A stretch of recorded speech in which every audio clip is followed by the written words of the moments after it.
কথা না শুনলে আরজিকর করে দেব, এক মহিলা চিকিৎসককে ঠিক এই ভাষাতেই হুমকি দিলেন হাসপাতাল সুপার। এমনটাই অভিযোগ। শান্তিপুর স্টেট জেনারেল হাসপাতালের এই ঘটনায় বিতর্ক এখন তুঙ্গে। 100% র্যাগিং, 100% এটা ওয়ার্কপ্লেস হ্যারাসমেন্ট। এই ইস্যুগুলো কেন হবে আর কেন এরকম ভাবে আমাকে থ্রেট করবে? এত বড় ঘটনার পর অভয়া, নেক্সট অভয়া তুমি মানে কেন? মানে উনি কি, ওনার কি বাড়িতে কোনো মেয়ে নেই? ওনার বাড়িতে কি কোনো ইয়ে নেই? মানে পরিবারে কি মহিলা নেই? কি করে? আর অভয়ার ব্যাপার নিয়ে উনি মুখ খুলছেন কি করে? কিভাবে এটা সম্ভব? একটা মানুষের পক্ষে এটা বলা সম্ভব না। উনি মানুষই নন। একেবারে সরকারি হাসপাতালের পরিসরে দাঁড়িয়ে একজন হাসপাতাল সুপার কি হিসেবে একজন মহিলা চিকিৎসককে এই হুমকি দেন তা নিয়ে উঠছে প্রশ্ন। চরম আতঙ্কে অবশেষে স্বাস্থ্য দপ্তর এবং পুলিশের দ্বারস্থ হয়েছেন মহিলা চিকিৎসক। মহিলা চিকিৎসকের ওপর হওয়া অত্যাচারের কথা স্বীকার করে নিয়েছেন জেলা স্বাস্থ্য সভাপতি নিজে। এ বিষয়ে বিজেপি নেতা সোমনাথ কর কি বললেন শুনুন। তিনি যে ধরনের অভিযোগ তুলেছেন, বিশেষ করে সুপারের বিরুদ্ধে লিখিতভাবে শান্তিপুর থানাতে, আমি বলবো যে প্রশাসনের ইমিডিয়েট উচিত বিষয়টির পূর্ণ তদন্ত করে যথোপযুক্ত ব্যবস্থা নেওয়া।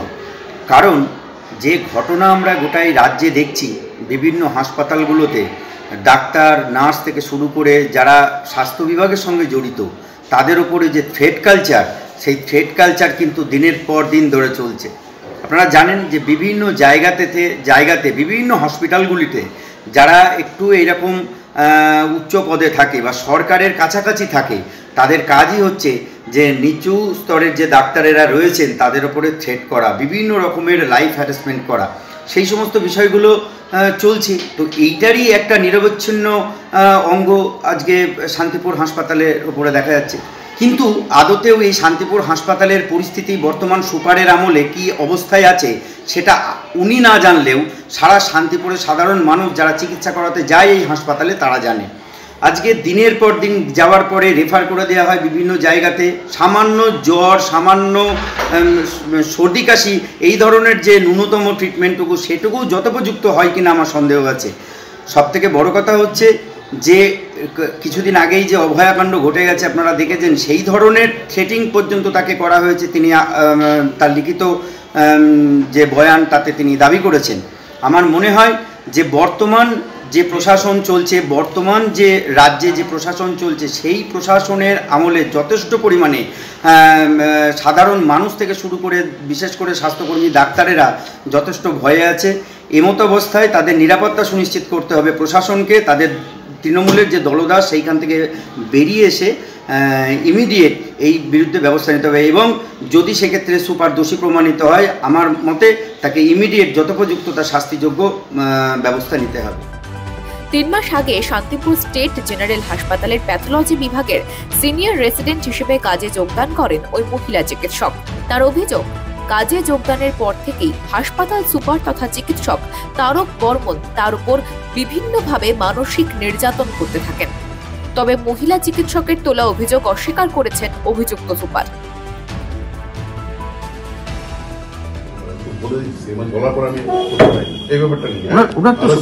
ওনার তো অনেক রকম অভিযোগ,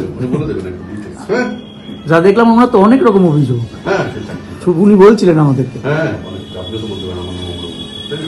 সেটাই আপনার সেক্ষেত্রে একটা মতামত যেটা মানুষ জানছে অন্য চ্যানেলের মাধ্যমে, সেইটা কি বলেছেন? কথা বলতে বলবো না, যা বলা সিএমএস বলবে না স্যার, একবার তো বলেই দিয়েছেন, সেটা যদি আমরা পেতাম এটাই। যা বলা সিএমএস অভয়াকাণ্ড নিয়ে একটা কথা বলে ফেলেছে। এবার আপনার কথা বের করে আমি কিন্তু কমেন্টস করব না কিছু। তাহলে শুধু একটু মানে যেটা বলার সিএমএস বলবেন, একটু বিষয়টি কি বক্তব্য যা বলার, অভিযোগটা কি মিথ্যা অভিযোগ এটা মনে হচ্ছে? যেটা হোক, যেটা সিএমএস সাহেব করবে, আমি কিছু বক্তব্য দেব না। মিথ্যা তো বলবেন, সেটা বলে দিচ্ছি। মিথ্যা অভিযোগ অবশ্যই থানা পুলিশের কথা থানায় স্যার অভিযোগ করেছেন, জিডি করেছেন উনি একটা। অভিযোগ তো মিথ্যা বলে দিয়েছি, এটাই বলেছি। এটুকুই বক্তব্য, সিএমএস। হ্যাঁ ঠিক আছে, যেটা বলার সিএমএস বলবেন, তাই তো? তবে বিষয় হচ্ছে, আরজিকর করে দেব ধরনের হুমকি এই রাজ্যে প্রথম নয়। আন্দোলন যখন তুঙ্গে ছিল তখনও এমন হুমকি শোনা গিয়েছে, যা খবরের শিরোনামে থেকেছে।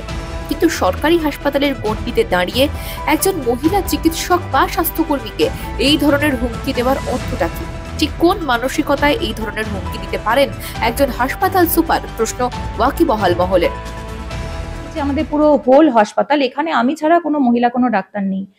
তো শুরু থেকে ইনসিকিউরিটি আমার শুরু থেকেই কাজ করছিল, সেই জন্য আমি স্যারকে বলেছিলাম যে স্যার আমাকে কাইন্ডলি, আর এখানে উনি বলে দিয়েছেন শুরুতেই যে আমি তোমাকে অ্যাকোমোডেশন প্রোভাইড করতে পারবো না, আমার বাড়ি হালিশহর থেকে প্রতিদিন আমি যাতায়াত করি। অ্যাকোমোডেশন উনি প্রোভাইড আমাকে করেননি, বলে দিয়েছেন সিকিউরিটি সেফটি আমি দিতে পারবো না, অ্যাকোমোডেশনও দিতে পারবো না।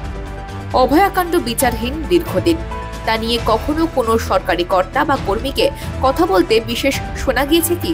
কিন্তু আরজিকর করে দেব গোছের হুমকি কিন্তু বেশ কয়েকবার শোনা গিয়েছে। তবে শান্তিপুর স্টেট হাসপাতালের মহিলা চিকিৎসকের তোলা এই অভিযোগের কতটা সত্যতা রয়েছে তা খতিয়ে দেখা হচ্ছে। ব্যুরো রিপোর্ট, মাধ্যম।